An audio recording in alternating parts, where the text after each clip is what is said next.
Hi and welcome to this week's Life Lessons teaching. It's great to be back with you all. This week we are talking all about inner child avoidance tactics. Now, this is the inner child that stops us from following our true path, that blocks us from making healthy or authentic choices in our lifestyle, our relationships and career.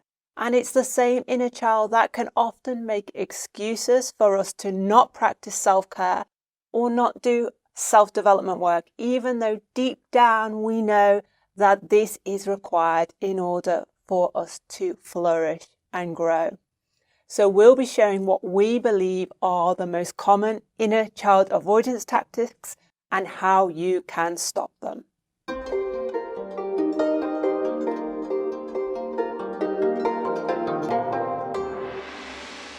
Okay, David, so why is it that sometimes we always choose to make excuses or avoid things that deep down we know are the healthy or the right or the authentic thing to do? So I think before we begin, for our new viewers, it'd be a good idea to go over what we mean by the inner child. So I'm not talking about something strange that's away from you or external to you. You may prefer to use the name something like ego or emotional mind, but it's a part of your mind, a very natural part of your mind that developed around the age of 6 to 9 years old. And in my experience working with clients, this is a very important period for you to reflect on and think about your childhood and things that was happening to you around roughly that age gap. And what happens is then the child encounters a very difficult circumstance or set of circumstances that really creates it intense or overwhelming emotional feelings. Now the child does not understand or accept that they are creating the feelings. They believe that the feelings are coming externally into them. They're being attacked, if you like, and they have to defend themselves. And then they set up a barrier, a kind of a form of protection, a wall. And they have to use what I call the vow, V-O-W. It's very important, that word. And that starts the problem of the avoidance, because they have to say to themselves, it must be me. There's something wrong with me. And then that acts like a filter. And if you don't address that situation, that filter stays in place for the rest of your life. It doesn't matter how intelligent you are, how grown up you are, how mature you are, that part of your mind is still acting like a filter. So something happens to us in childhood, we don't understand it, it could be traumatic or overwhelming, and we blame ourselves. We create that vow that we have talked about on another teaching, and I can put a link to that teaching at the end of this video. But that vow is, in essence, you're saying that sets up the first avoidance. Yes, that vow is like the first domino, I call it, the first domino that knocks all of the other dominoes. Because what you're saying, in some form, it must be me. There's something wrong with me. It can't be the people around me, the grown-ups, the parents, the teachers. It can't be them that are at fault. I must be at fault. And that creates what I call a separation. You're separating a part of your mind. And that's the separation that we call the inner child. And then that inner child starts to almost develop characteristics of its own, which is very childlike. And that's why I like the term inner child. It will have strops, it'll have temper tantrums, it will sulk, it will shout, it will scream, it will try and manipulate, as you said once. It's very good at manipulation, like all children. This is not something that's wrong or evil or bad. All children manipulate. And so that part of your mind gets stuck. The Chinese call it like a kernel, stuck into that way of perceiving things. And it's like a filter, if you want to use another word. I'm trying to use different words because I don't want you to be stuck on my words. It's like a filter that everything goes through that filter. Or as one of my clients said, it's like a sausage machine. As you go in one end, it comes out the other end. And that's what the child sees it. That's what that part of your mind sees it as a filter, because it's created this separation that it doesn't believe that there's something wrong with him. That's what it believes. There's something wrong with her. So when you say separation, do you mean separation from reality or the truth, or separation from a part of who we are? Yeah, that's a great question. It's almost a bit of everything of that. It's a separation. So you're working from a childlike ideals of things should be the way that I would like them to be. So first of all, the child doesn't accept that they have created their emotional feelings. They believe that that's an external attack. So they don't believe that. So now they've got a big problem. They've got to now try and control the emotional feelings. And so they do that by manipulation, by not accepting reality, by believing things should be the way that they believe it should be in a perfect world. Now you see all these new words start coming. Perfection. Yeah. I'm entitled. It's not fair. It's unjust. It's, and then you see how the child then starts to develop this set of language and this set of ideas that are still in there. And if they're left on their own, that just becomes more and more entrenched. And I like this idea of the inner child having its own language, or it's almost like a set of rules for living. That you touched upon this idea of the inner child wanting perfection, or not wanting like a Disneyland world. And I know we've talked about this on several other teachings. And also the inner child not acknowledging or not wanting to take responsibility for the fact that it creates the emotions. So my next question is, so we create the vow, we blame ourselves, we carry that vow from childhood into adulthood, and it manifests in adulthood through our inner child rather than us being that young child we once were. If we have the vow that blames us, it must be me.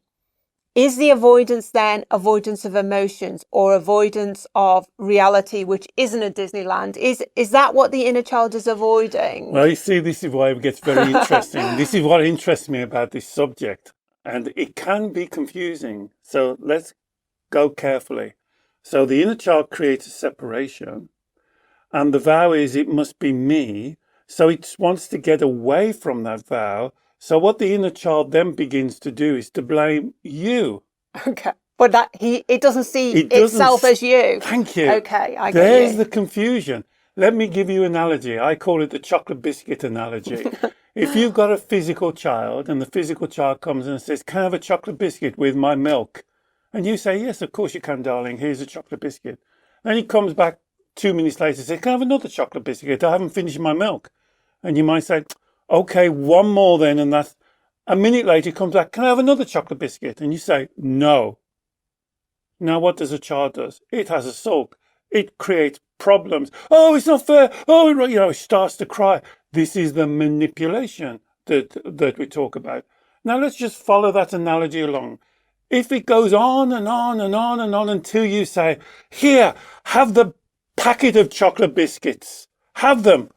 And the child goes, great. If I shout and scream loud enough, I get my own way. Let me carry the analogy on a little bit longer, because it doesn't stop there. The inner child goes in the other room, eats the whole packet in one go. And then the child is sick. Who does the child blame? It doesn't blame itself. Mm-hmm. It blames the parent. Mm-hmm. And that's exactly the scenario. The inner child creates this forced separation. That's why it can say the 3 lies. You're not good enough. You can't cope. You're unlovable. The inner child's not saying, I'm unlovable now. Mm. It's blaming you. It's pointing the finger. That's why I say for a lot of my clients, when I said, well, where's your inner child? They'll say, well, it's around here, floating around, looking at me, criticizing, comparing, being judgmental. When things go wrong, blaming me. It's your fault. There you go again. You've let it down. And this is what makes the inner child work so profound and so important to understand this trick. We did a video a couple of weeks ago called an illusion, the inner child illusion. And it plays these tricks on you. And this is what you've got to understand. There can be no separation in your mind. There's a oneness. Yeah. When it says that, you are you're not good enough, it doesn't make sense. What part of you is not good enough? Your ear, your nose, your big toe. And how can he judge what's not good enough? See, as you start to analyze it without the emotion, now you start to see that the inner child wants things the way that it wants it, like all children. Wouldn't it be better if wouldn't it be better if I could go to bed when I wanted, play on the games machine all night, didn't have to go to school, eat what I wanted, do what I want, this is what the inner child, it doesn't want that discipline and control. So the inner child within us creates the vow. It then wants to run away from that reality. It doesn't, it's like the dirty little secret we've talked about. So what it does is it pulls apart and starts to look down and point the finger at us. Yes. So it separates, as you say. So there's a part of our mind that starts to criticize, judge, compare, and be generally negative and have a big downer on ourselves. Yes. And so this separation, I guess, is one tactic the inner child uses to avoid, because that negative self-talk, which I know so many of us fall victim to, or so many of your clients suffer from, when we listen to that inner child negative self-talk and we believe it, we don't question it, we believe it. And so we say, you're not good enough, you're going to fail at this is going to be a disaster, you're not lovable, the relationship's going to end in tears. When we believe that negative self-talk from the inner child, then we give up because we want to avoid that potential problem that the inner child's giving us. But you see how subtle this is? Did you hear what Alex just says? We never say the inner child tells us we're not good enough. Because we've now owned it for us. Yeah. We never say that. If you say that one as one of the three lies, I'm not good enough, I can't cope, I'm unlovable, you never say the inner child tells me I'm not good enough. You say I'm not good enough. And that's the illusion. That's the trick the child has played. That's when I say to my clients, what part of you is not good enough? Yeah. And I go, well, all of me. So if you're not good enough, how can you judge you're not good enough? If you're not good enough, it doesn't make sense. And there's the separation in play. Now what the child is saying is, I want things like all children. Here's why the inner child analogy really works. I want things the way I want them. I don't like reality when things could go wrong. I don't like reality when people could criticize me, when people could judge me, where people can compare me. Now the inner child plays another trick now. I can do it. So the inner child's quite happy comparing, judging and criticizing, but nobody else can do it to them. So that's why it creates the separation. From that separation comes the avoidance. The inner child does not want to take responsibility for anything. It wants to shift the responsibility back to my chocolate biscuit analogy. Yeah. It doesn't go back to their mummy and say, oh, mummy, you were right. Yeah. I shouldn't have ate all the chocolate biscuits. It goes, it's your fault, you shouldn't have given them to me. Yeah. And that's the trick. See, it's a very subtle trick. But believe me, this is so powerful. And this is running so many of my clients' life, that understanding this trick, trying to explain it in simplistic words, which we're trying to do now, is very difficult, you see, because it creates all this confusion. And I guess that the principle of separation, which is kind of quite an abstract thing, but it's almost like the CCJ, as we call it, the comparing, the criticizing, the negative self-talk against ourselves, being judgmental against ourselves. That CCJ is the fuel for this particular strategy of avoidance. That's the fuel that stops us from making authentic decisions, making authentic choices, doing self-care, doing self-development work, because the inner child has given us that negative narrative, which we are just buying into lock, stock and barrel. We're not questioning it at all. Well, we're so used to it, you see, Alex. It's such a voice. We don't even recognize it as an inner critic or an inner voice. It's just a voice that's going on all of the time. And what we're trying to do, instead of going towards it, which I teach with my clients, let's speak to the inner child. And I know we're going to do a series of videos called the Inner Child Conversations. How do you speak to the inner child?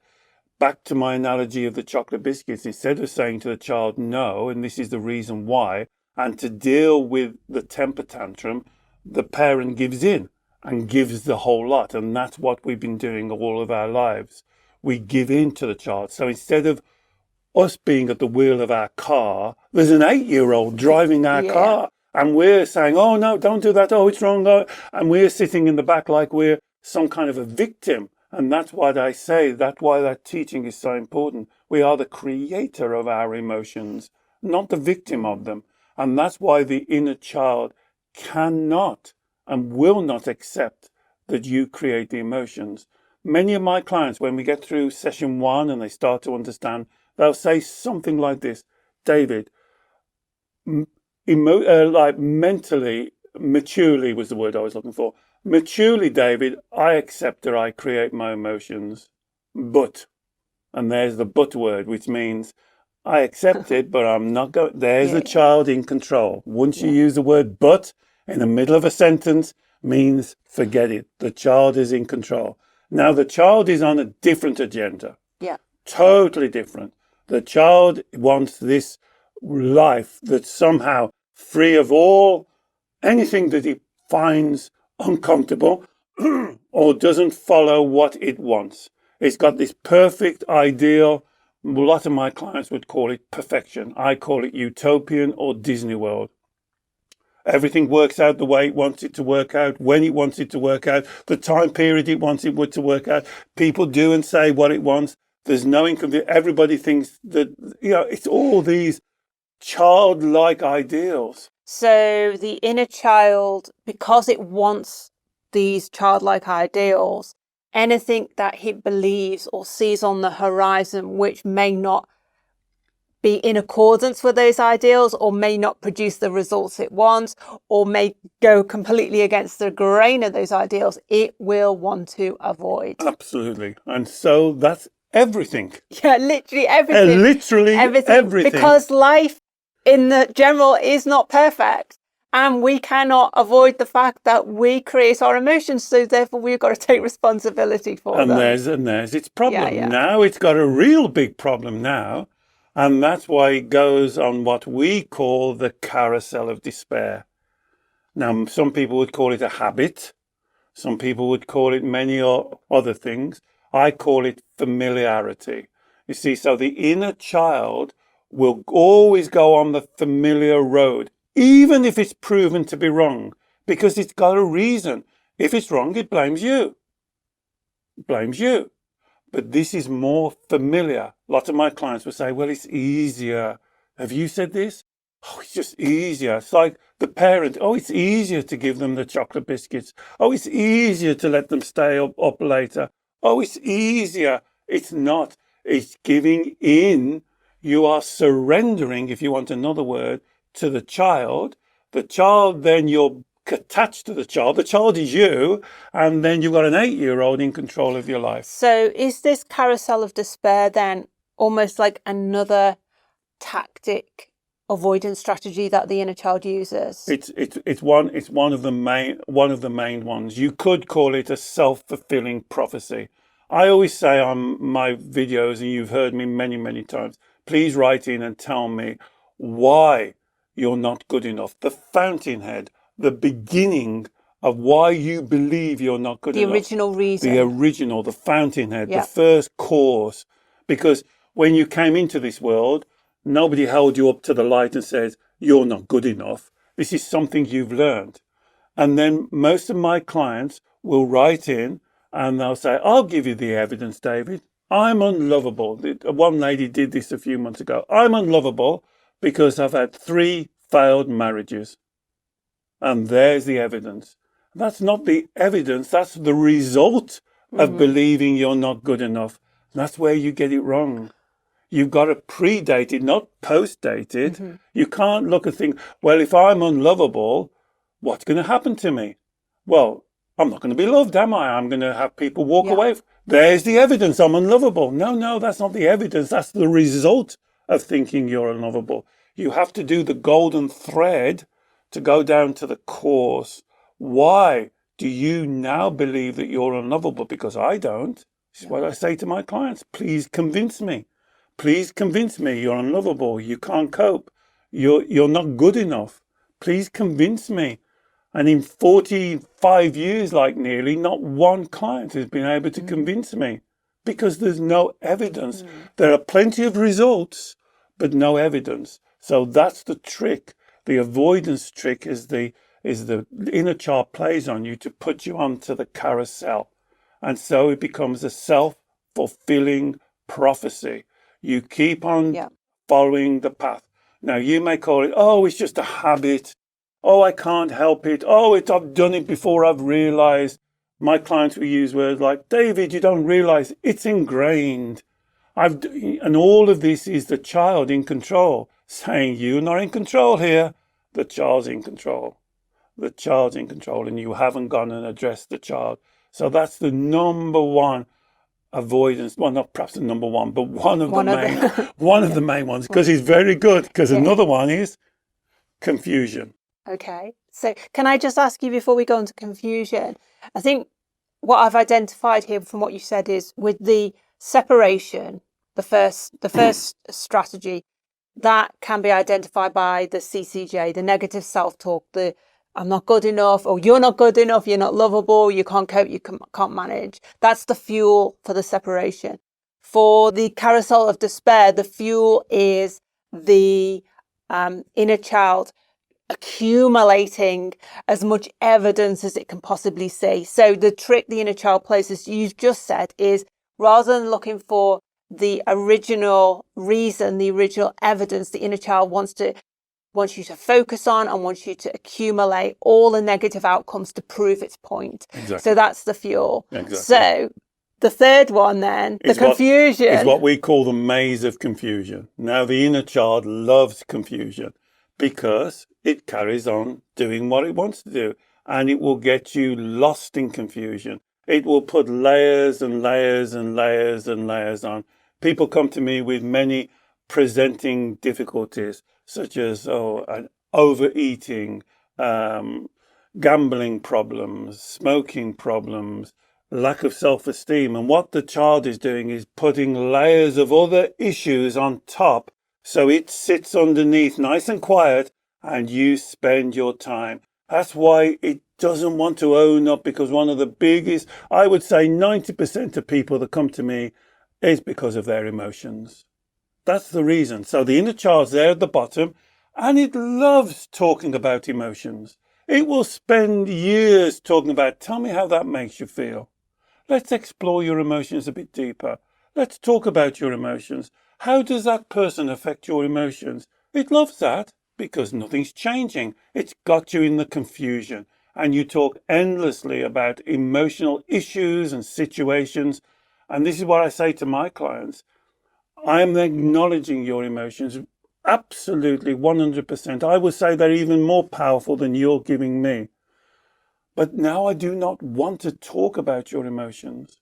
I want to talk about your thoughts and beliefs that create your emotions.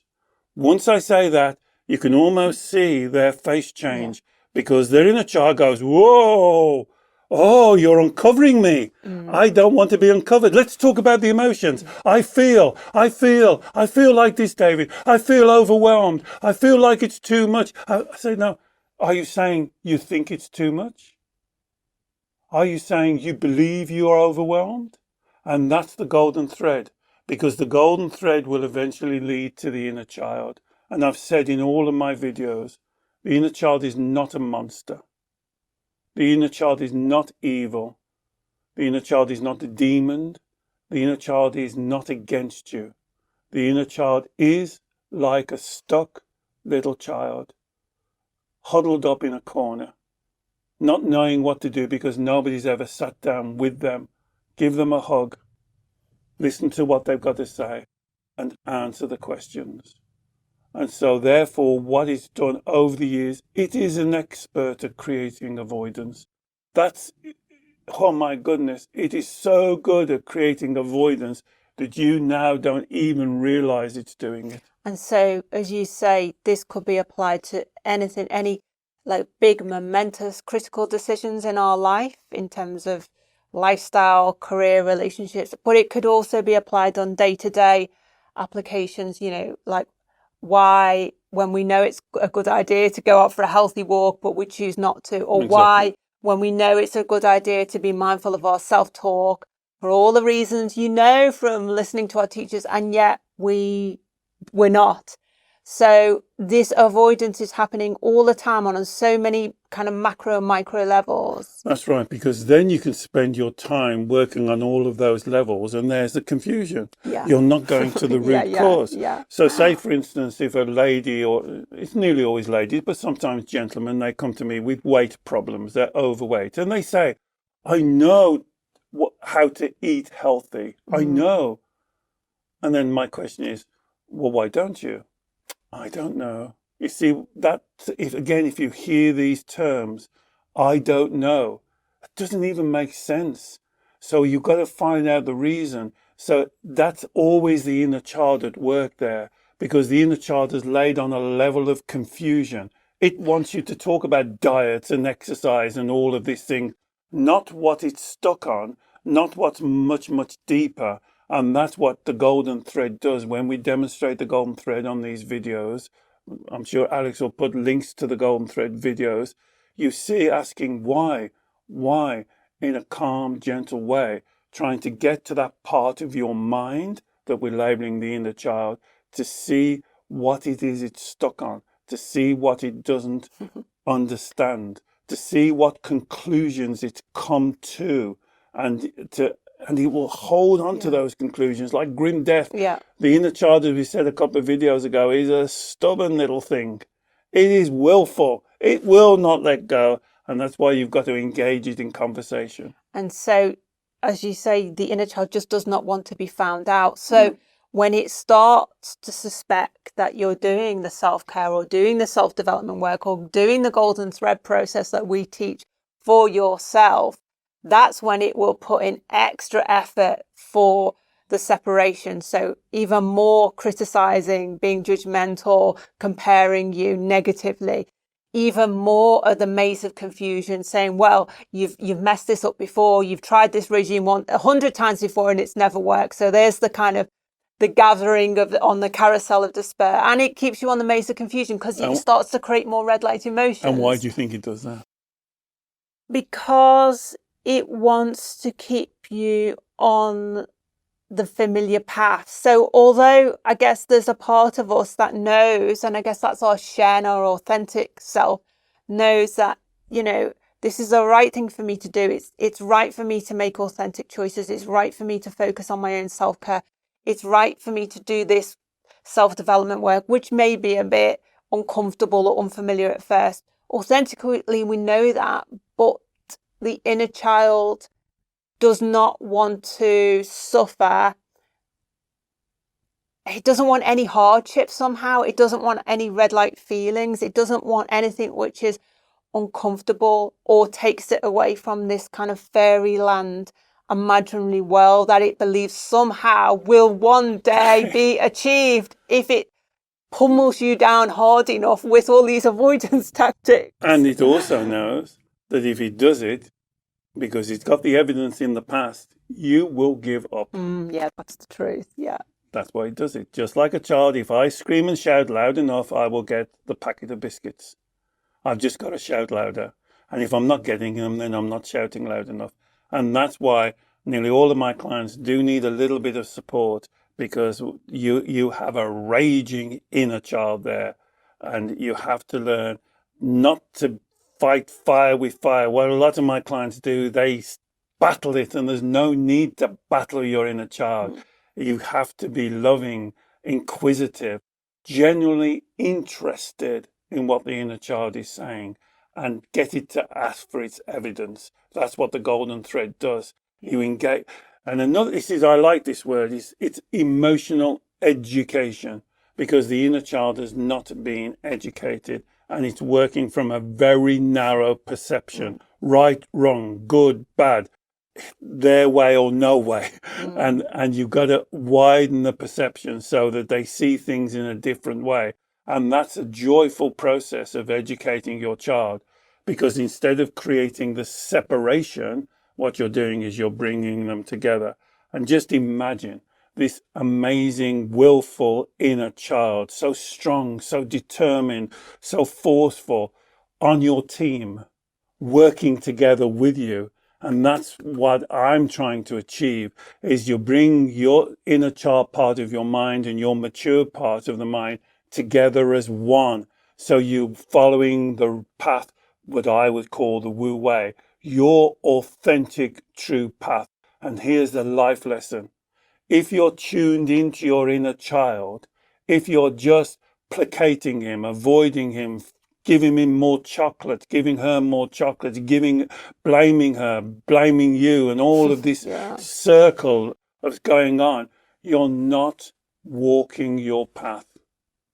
You're following an old path that leads nowhere. The inner child is quite content with this, because the inner child doesn't like the unknown, doesn't like new things, because he doesn't want to be criticized, he doesn't want to be judged, he doesn't want to be embarrassed, he doesn't want to be compared, he doesn't want to be shown up, doesn't want all of those things. So walking the same path and having the ability to blame you, it's the lesser of two evils, you could call it. The inner child knows this isn't good. We don't have to convince him it's not good, but it's the lesser of two evils. And I can see how this inner child reparenting that you talk about is also going to somehow involve like a deconstruction of these avoidance strategies, because it's almost like the vow is the seed of self-doubt, which the inner child then wants to disassociate from, run away from. But then from that point onwards, the inner child has constructed this huge, elaborate castle of avoidance strategies, of manipulations, which you are a prisoner to, in essence, because you've never questioned it. You've never said, well, hold on a minute, why are we doing this? Why am I going down this route? So I would imagine the work that you do one-to-one with your clients, doing the golden thread process technique with them, and that inner child reparenting, that allows the person, the individual, to deconstruct this elaborate fortification of avoidance strategies that the inner child has created. That's exactly right. What you're doing, you're teaching them a technique, because they can go and do it for themselves, just sitting quietly in what I would call a meditation, because I believe a meditation is the process of focusing your mind, sitting quietly and having that internal dialogue, rather than it being in an aggressive, nasty way, but trying to understand what the child wants and why he wants it, and where did those beliefs originate from. Because, as I say, let's just use one. I'm not good enough. He wasn't born. That's not their nature. It's not her nature. She believes that. She's got that from somewhere. It's different for everyone. The majority, of course, is childhood and parental teachings, but you've got to question those. So you can still, for instance, you can still love your parents, but disagree with what they did. So that would be a concept that perhaps the child has never considered. And then you sit with a child to say that perhaps the parents' teaching were wrong because of their parents, because of your grandparents. Now the inner child now is being talked with and educated. They might disagree, and then you have that conversation. But that's what I would call the inner child meditations. When you're sitting, I always say to my clients when we're working together, imagine yourself. Some of my clients even bring a photograph of themselves, around 6, 7, 8, 9. And imagine sitting that child who you were at 8 years old, 7 years old. You come and sit her or him on your lap, and you put your arms around them and you say, okay, sweetheart, now let's talk. Without all of the emotion, all of the shouting, all of the screaming, tell me what it is that you're concerned about. Tell me what it is that's worrying you about this. Tell me what it is that's creating the emotion. Whatever. And that's what you've got to do. You've got to have that conversation. And once you get past, as Alex said at the beginning, like all children, like, oh, get away, I don't want to speak to you, oh, you don't know what you're talking about. That's why you've got to be loving and firm. They might do that once, twice, even 3 times. But soon they'll start talking to you. And then you don't need me then, because you can then educate the child for yourself. You can then grow together, and that's you and the child coming together as one. This is the teaching of Taoism, that we have characteristics within the one. We're not trying to eliminate the child. That's the last thing we want to do. We're trying to bring the child into the team, so the team works together. And that's the Taoist teaching of oneness. Different characteristics inside the oneness. Brilliant. Thank you, David. Well, and we've done so many more teachings on inner child work, how to have those sorts of conversations, that dialogue, that questioning technique. So I will put links to those resources for you below so you can learn a lot more about that sort of work to help you on your journey. I hope this has helped you understand the inner child avoidance tactics, why it does it, and what are the typical telltale signs that we are in avoidance mode. If you have enjoyed the teaching, please comment below. We'd love to hear from you, and do share it with someone else who you also think would benefit. Now, as I said, David works every week with clients all over the world on these sorts of issues. And if you'd like to learn more about David's one-to-one sessions by video call, I will put more information on those below also. And finally, don't forget to subscribe to our YouTube channel. We produce new videos every week, and we would love to share your journey with you. Take care. Bye-bye.